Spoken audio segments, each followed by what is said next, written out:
नमस्कार, स्वागत है आप सभी का। आप देख रहे हैं न्यूज़ 18 इंडिया। मैं हूं आपके साथ ऋतिका सिंह।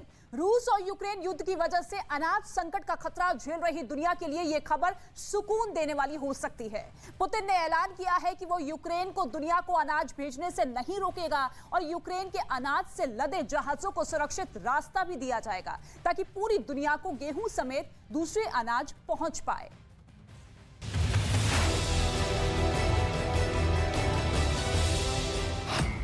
खाद्य संकट से टेंशन में दुनिया, गेहूं की कमी से यूरोप परेशान यूरोप को पुतिन ने दिया समाधान। जहाजों से अनाज भेज सकता है यूक्रेन।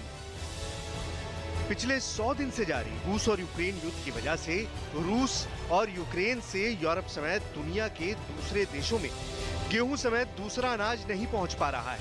दोनों देशों के युद्ध की वजह से पूरी दुनिया पर खाद्य संकट गहरा गया। यूरोप में तो गेहूं की कमी हो गई और वहां पर इसका असर ये हुआ कि गेहूं के दाम बढ़ गए। रूस और यूक्रेन दोनों ही गेहूं के बड़े उत्पादक और निर्यातक देश हैं। जानकारी के मुताबिक यूक्रेन दुनिया को 10% गेहूं निर्यात करता है। यूक्रेन मक्का के वैश्विक व्यापार में भी 15% का भागीदार है। यूक्रेन दुनिया की खपत के आधे सूरजमुखी तेल का उत्पादन करता है। युद्ध की वजह से दुनिया में गेहूं और सूरजमुखी तेल की किल्लत आ गई है। साथ ही संयुक्त राष्ट्र के खाद्य आपूर्ति कार्यक्रम भी पूरी तरह से प्रभावित हुए हैं। अब यूरोप समेत दुनिया के कई देशों को खाद्य संकट से उबारने के लिए पुतिन उम्मीद की एक किरण के रूप में सामने आए हैं।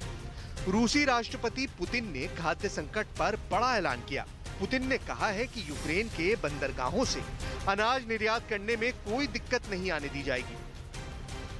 Это был первый шаг, очень серьезный шаг к развитию неблагоприятной ситуации на продовольственном рынке, потому что прежде всего наверх пошли, в гору пошли цены на продовольствие. Это первое. Вторая причина – это недальновидная политика европейских стран, а прежде всего Еврокомиссии, в сфере энергетики. Это вообще никак не связано ни с какой военной операцией России на Донбассе. Не имеет к этому вообще никакого отношения.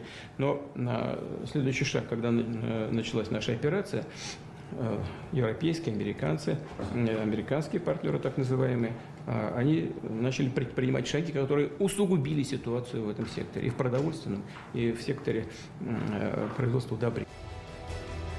हालांकि रूस ने ऊर्जा और अनाज संकट के लिए पश्चिमी देशों को जिम्मेदार ठहराया है, लेकिन अब रूसी राष्ट्रपति पुतिन ने अज़ोव सागर के रास्ते यूक्रेन को अपना गेहूं बाहर भेजने की बात कही और कहा कि यूक्रेन के रास्ते में किसी तरह की कोई परेशानी रूस की तरफ से खड़ी नहीं की जाएगी। रूस का अज़ोव सागर पर कब्जा है और यूक्रेन मारिउपोल के बंदरगाह और संसाधनों पर भी अपनी पहुंच खो चुका है। ऐसे में पुतिन का यह ऐलान दुनिया के लिए राहत भरा हो सकता है। 9,9 триллиона. Это беспрецедентная работа печатного станка. Общий объем денежной массы вырос на 38,6%. Но, видимо, финансовые власти исходили из того, что доллар – мировая валюта, и он, как обычно, как в прежние времена, рассосется по всей мировой экономике, и в Штатах это будет незаметно. Оказалось, что это यूक्रेन को यूरोप की रोटी की टोकरी के रूप में जाना जाता था, लेकिन उसका दावा है कि उसके गेहूं का स्टॉक रूस के नियंत्रण में है। इतना ही नहीं, यूक्रेन गेहूं को बाहर भेजने के लिए अपनी बंदरगाहों तक नहीं पहुंच पा रहा है। ऐसे में पुतिन के अनाज भेजने देने के ऐलान के बाद दुनिया के दूसरे देशों तक यूक्रेन के गेहूं समेत दूसरे अनाज पहुंचने लगेंगे और ये भी संभव है कि दुनिया समेत यूरोप के देश खाद्य संकट का समाधान पा लें और महंगाई पर भी वक्त रहते काबू पा लें।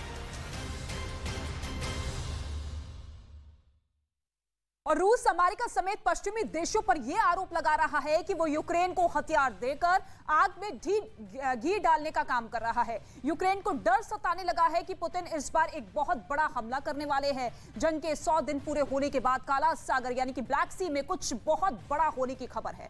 यूक्रेन दावा यह भी कर रहा है कि इस बार का पुतिन का हमला अब तक का सबसे बड़ा हमला हो सकता है।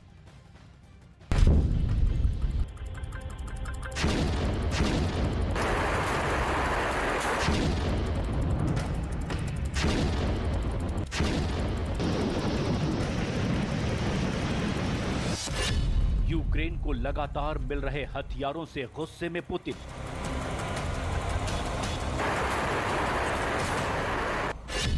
मदद में मिले हथियारों से यूक्रेन का रूस पर पलटवार।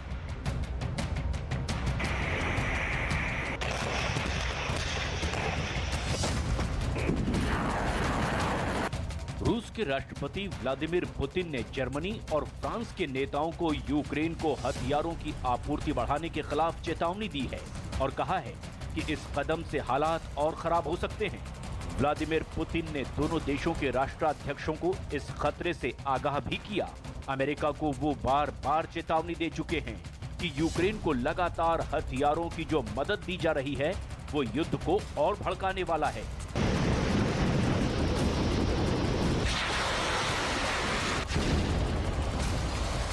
हाल ही में पुतिन के एक सांसद ने अमेरिकी सैन्य ठिकानों को तबाह करने की धमकी दी थी। उन्होंने चेतावनी दी कि अगर अमेरिका ने यूक्रेन को मदद के तौर पर हथियार देना बंद नहीं किया तो यूरोप में मौजूद उनके मिलिट्री बेस को मिसाइल से निशाना बनाया जाएगा। रूस लगातार अमेरिका पर यह आरोप लगा रहा है कि वो यूक्रेन को हथियार देकर आग में घी डालने का काम कर रहा है। इसी बात से चिढ़कर रूसी सांसद फ्रांस क्लिंटचेविच ने रूस में एक टीवी शो के दौरान अमेरिका को हमले की धमकी दे दी।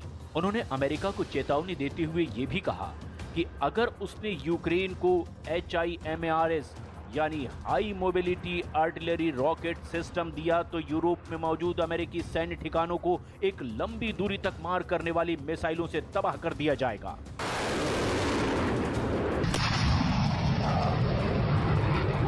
Пора рушить американские базы пока на территории Европы.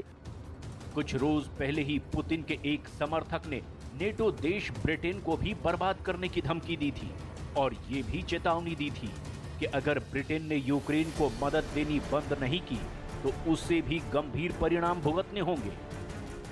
Но я вот сегодня говорил, может быть, Стоунхендж. यूक्रेन को पश्चिमी देशों से मिल रही मदद से तिलमिलाए पुतिन अब एक नए गेम प्लान के साथ आए हैं। माना जा रहा है कि पुतिन कोई बड़ा हमला करने वाले हैं जिसके लिए रूस की नौसेना पूरी तरह से तैयारी कर चुकी है। पहले से काला सागर में रूस के फौज की तैनाती बहुत बड़ी है, लेकिन इस बार रूस की फौज के 12 बड़े जहाजों को यूक्रेन की सीमा के पास भेजने का दावा है।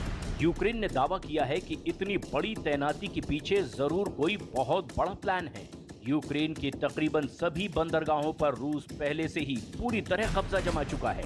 जहां रूस का कब्जा नहीं है वहां से भी कुछ नहीं निकल सकता, क्योंकि समुद्र के रास्ते पर पूरी तरह रूस का कब्जा है। इसीलिए यूक्रेन को डर सता रहा है कि इतनी बड़ी ताकत लाकर पुतिन कुछ बहुत बड़ा करने वाले हैं। आशंका ये जताई जा रही है कि अब रूस के टारगेट पर ओडेसा है, जिस पर वो पूरी तरह कब्जा करने के लिए एक बड़ी लड़ाई लड़ना चाहता है। क्योंकि काला सागर और अजोव सागर से लगने वाले यूक्रेन के सभी बंदरगाहों पर अब रूस का कब्जा हो चुका है, लेकिन ओडेसा अकेला है जहां अब तक रूस का कब्जा नहीं हुआ है। ओडेसा पर कब्जा होते ही यूक्रेन के लगभग सारे समुद्री तट पूरी तरह रूस की मुट्ठी में हो जाएंगे। वहीं ओडेसा में रूसी भाषा बोलने वालों की बड़ी आबादी भी बताई जाती है, इसीलिए रूस की नजर भी इस शहर पर पहले से है। ऊपर से अगर ओडेसा पर रूस का कब्जा हो गया तो रूस दक्षिणी और पूर्वी यूक्रेन पर कब्जे का ऐलान भी कर पाएगा। इसीलिए काला सागर में इस बार पुतिन की तैयारी पर अटकलों का बाजार गर्म है। यूक्रेन को इसीलिए डर सता रहा है क्योंकि 12 बड़े जंगी जहाजों के जरिए रूस की नौसेना बहुत कुछ कर सकती है। 12 जहाजों के जरिए पुतिन हजारों सैनिकों को यूक्रेन पहुंचा सकते हैं। इसके अलावा हथियारों का इतना बड़ा जखीरा पहुंचाया जा सकता है जितना अब तक यूक्रेन की जंग में इस्तेमाल ना हुआ हो। अटकलें तो ये भी है कि पुतिन का प्लान तो कीव पर कब्जे का ही है, लेकिन इस बार रणनीति अलग होगी। मतलब ये कि पिछली बार की तरह रूस की फौज बेलारूस के रास्ते कीव पहुंचने की कोशिश नहीं करेगी, बल्कि बेहिसाब हथियारों के साथ पुतिन दक्षिणी यूक्रेन के रास्ते कीव पर चढ़ाई का प्लान बना रहे हैं।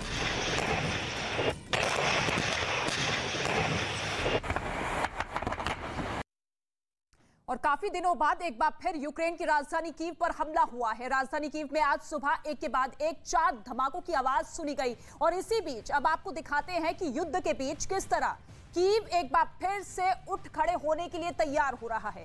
कीव की ज्यादातर इमारतें रूसी सेना के हमले में तबाह हो गई थी और अब उनको नए सिरे से फिर से तैयार किया जा रहा है।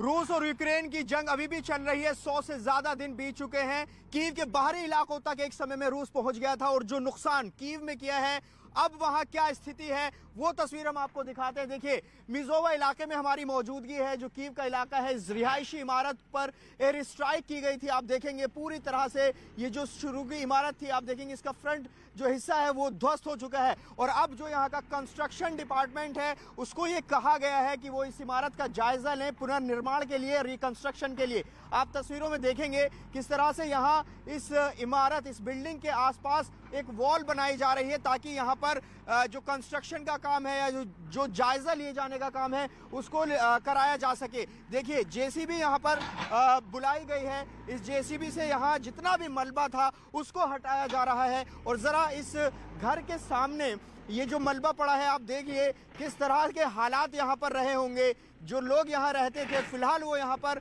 मौजूद नहीं है क्योंकि पूरी बिल्डिंग को नुकसान हो चुका है और अब जो कंस्ट्रक्शन विभाग है उसको ये आदेश मिला है कि इस बिल्डिंग का जायजा लिया जाए कि क्या यहाँ पर पुनर्निर्माण हो सकता है, क्या इसको दोबारा बनाया जा सकता है या नहीं। इसीलिए यहाँ पर जो विभाग के कर्मचारी हैं वो हमें यहाँ पर नजर आ रहे हैं, इस मलबे को साफ कर रहे हैं। और देखिए, ये पूरी जो पैमाइश का काम है वो यहाँ किया जा रहा है ताकि यहाँ बाउंड्री वॉल लगाई जा सके। देखिए, रूस और यूक्रेन लगातार अभी भी जंग उनमें चल रही है। बड़ी ताकत रूस था लेकिन 100 दिन यूक्रेन ने इस युद्ध को खींचा है। 100 दिन से ज्यादा हो चुके हैं। अब आप समझिए कि एक तरफ जंग चल रही है, दूसरी तरफ जो कंस्ट्रक्शन का काम है, जो कीव में नुकसान हुआ था, अब यूक्रेन अपने नुकसान को दोबारा से पुरानी स्थिति में लाने की कोशिश कर रहा है। और अब आपको दिखाते हैं यूक्रेन रूस महायुद्ध से जुड़ी हुई 10 बड़ी खबरें। यूक्रेन की राजधानी कीव पर हमला हुआ है। राजधानी कीव में 4 मिसाइल दागी गई है। हालांकि इन धमाकों में कितना नुकसान हुआ है इसकी जानकारी अभी नहीं मिल पाई है। यूक्रेन युद्ध में डोनेस्क में बड़ी तबाही हुई है। बड़े हमले में सैन्य वाहन, टैंक बर्बाद कर दिए गए हैं। यूक्रेन युद्ध में रूस को बड़ा नुकसान पहुंचाने का दावा किया गया है। यूक्रेन ने रूस के हथियार डिपो को तबाह करने का वीडियो जारी किया है। यूक्रेन ने रूसी फोर्स पर एंटी टैंक गाइडेड मिसाइल से हमला करने का दावा किया है। Anti tank guided missile America ने यूक्रेन को दिया था। यूक्रेन ने रूस पर M224 मोर्टार से हमला किया है। इस हमले में रूस को नुकसान हुआ है। अमेरिका ने यूक्रेन को M224 मोर्टार दिए हैं। यूक्रेन की सेना ने रूस पर बड़ा हमला करने का दावा किया है। मिसाइल हमले में रूस के टैंक तबाह कर दिए गए हैं। यूक्रेन ने तबाही का वीडियो भी जारी किया है। यूक्रेन की सेना ने रूसी ट्रक और गोला बारूद स्टोरेज को नष्ट करने का दावा किया है। यूक्रेन ने रूस पर हमले का वीडियो भी जारी किया है। यूक्रेन रूस युद्ध में रॉकेट लॉन्चर से हमले करने का वीडियो सामने आया है। रॉकेट लॉन्चर से हमला किया गया। ज़ेलेंस्की ने रूस पर एक बार फिर बड़ा आरोप लगाया है। ज़ेलेंस्की का आरोप है कि रूस की सेना ने लवरास के मुख्य चर्च को जला दिया है। युद्ध में अब तक 113 चर्चों को बर्बाद करने का रूस पर आरोप लगा है। अमेरिका के राष्ट्रपति जो बाइडेन की सुरक्षा में बड़ी चूक। डेलावेयर में विमान ने फ्लाइंग जोन में उड़ान भरी। राष्ट्रपति के घर के ऊपर विमान की उड़ान। आनन फानन में सेफ हाउस भेजे गए जो बाइडेन और उनकी पत्नी।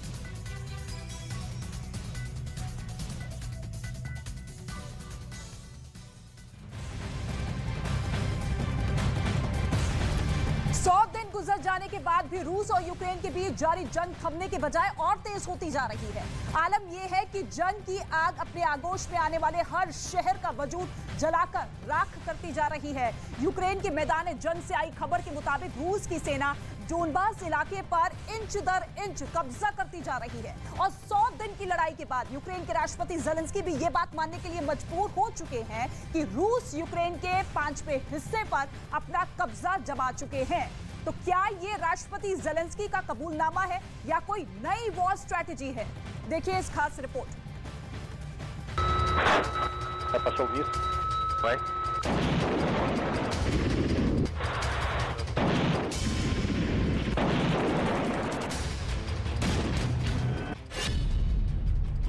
यूक्रेन जंग के 100 दिन।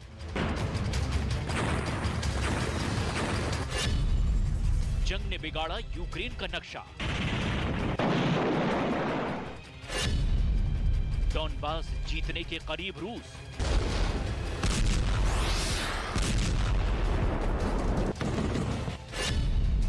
जंग हार रहे हैं ज़ेलेंस्की।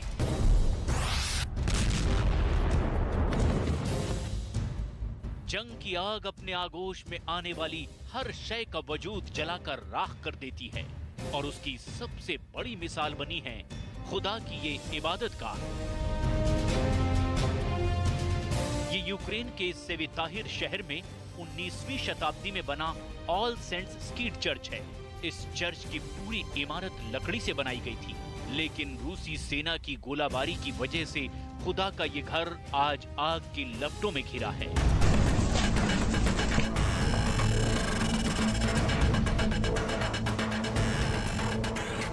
रूस की बमबारी से तबाह हुए घर और मलबे में दबी बेगुनाह लोगों की लाशें। यूक्रेन जंग को कवर कर रहे दुनिया भर के मीडिया के कैमरे जिस तरफ घूमते हैं, बस उसी तरफ बर्बादी और मातम के निशान नजर आते हैं।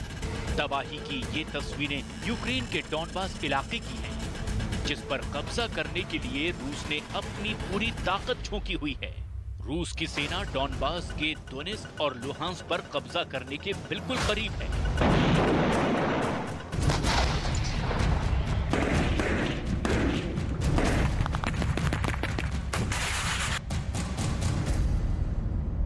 इस जंग ने यूक्रेन के हंसते खेलते शहरों को कब्रिस्तान में तब्दील कर दिया है। चारों तरफ तबाही और बर्बादी का ही आलम नजर आता है। जंग की वजह से शहर शहर लोगों के आशियाने जल रहे हैं। ये तस्वीरें डॉनबास के दोनेत्स्क इलाके से आई हैं। यूक्रेन का आरोप है कि रूसी सेना ने दोनेत्स्क के कई रिहायशी इलाकों पर टोचकायु मिसाइलों से हमला किया, जिसकी वजह से कई घरों में आग लग गई। लुहांस्क के गवर्नर के मुताबिक पूर्वी यूक्रेन के रणनीतिक रूप से एक अहम शहर सेवेरोडोनेत्स्क के लगभग 70% हिस्से पर रूसी सेना का नियंत्रण हो गया है। В Донецькому напрямку ворог обстрілює позиції наших військ уздовж всієї лінії зіткнення із мінометів, ствольної та реактивної артилерії, застосовує оперативно-тактичну та армійську авіацію. Основні зусилля зосереджує на Сєвєродонецькому та Бахмутському напрямках. 14 फरवरी 2022 को शुरू हुई रूस और यूक्रेन की जंग के 100 दिन बीत जाने के बाद यूक्रेन के राष्ट्रपति ज़ेलेंस्की का एक बड़ा कबूलनामा सामने आया है। राष्ट्रपति ज़ेलेंस्की के मुताबिक रूस उनके देश के लगभग 5वें हिस्से पर काबिज हो चुका है, यानी यूक्रेन का 20% इलाका रूस के कब्जे में है। Загалом в Україні від 24 лютого під російську окупацію потрапили 3620 населених пунктів і великі міста, і маленькі містечка. В кожному з них є руйнування. Значна кількість з них просто непридатна для цивілізованого життя.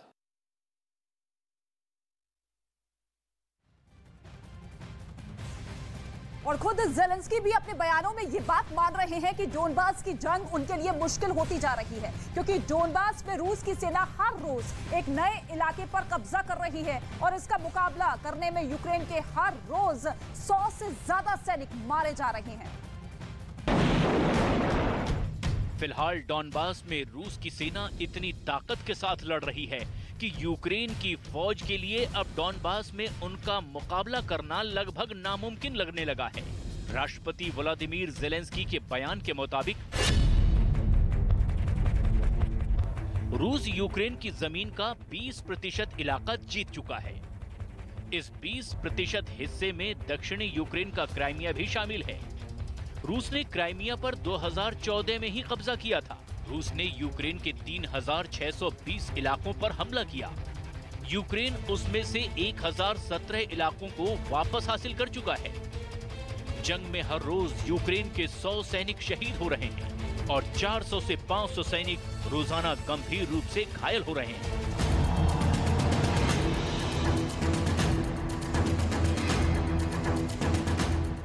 डॉनबास इलाके में रूस की सेना यूक्रेनी फौज के सैन्य ठिकानों को निशाना बनाकर उन पर भीषण हमले कर रही है और रूस का रक्षा मंत्रालय इन हमलों के वीडियो को पूरी दुनिया के सामने रिलीज कर रहा है। इसका एक मतलब ये भी निकलता है कि रूस पूरी दुनिया को ये जताना चाहता है कि वो जंग जीत रहा है।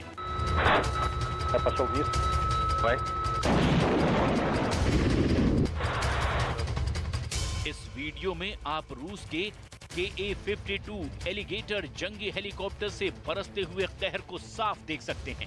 रूस के रक्षा मंत्रालय का दावा है कि इन हमलों में उनकी सेना ने 400 यूक्रेनी सैनिकों को मार गिराया और यूक्रेन के 54 सैन्य ठिकानों को नष्ट कर दिया। Вооруженные силы Российской Федерации продолжают специальную военную операцию на Украине. Высокоточными ракетами воздушного базирования нанесен удар по центру артиллерийской подготовки Вооруженных сил Украины в районе населенного пункта Стецковка Сумской области. В данном центре прибывшими иностранными инструкторами осуществлялось практическое обучение украинских военнослужащих, эксплуатация и управление огнем 155 мм гаубиц М777. Также в районе Дачной Одесской области в результате ракетного удара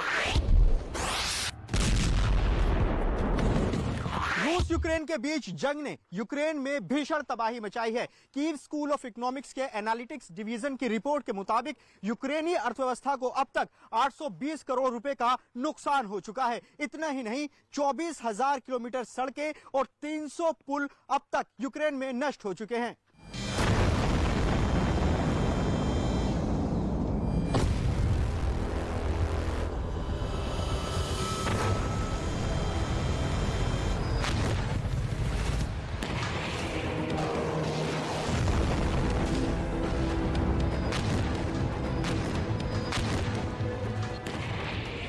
के दौरान पहली बार रूस के रक्षा मंत्रालय ने अपने एक मोबाइल इलेक्ट्रॉनिक्स वॉरफेयर यूनिट का वीडियो भी रिलीज किया।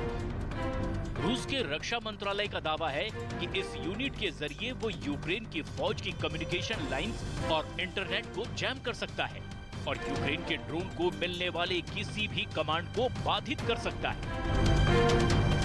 यूक्रेन के राष्ट्रपति व्लादिमीर ज़ेलेंस्की जंग के लिए सिर्फ और सिर्फ रूस के राष्ट्रपति व्लादिमीर पुतिन को ही जिम्मेदार मानते हैं। उनका आरोप है कि आज दुनिया के कई मुल्क जिस खाद्यान्न संकट का सामना कर रहे हैं, उसकी वजह राष्ट्रपति पुतिन ही हैं। लिहाजा उन्होंने एक बार फिर पूरी दुनिया से अपील करते हुए कहा कि दुनिया को एकजुट होकर रूस पर और भी कड़े आर्थिक और राजनीतिक प्रतिबंध लगाने चाहिए।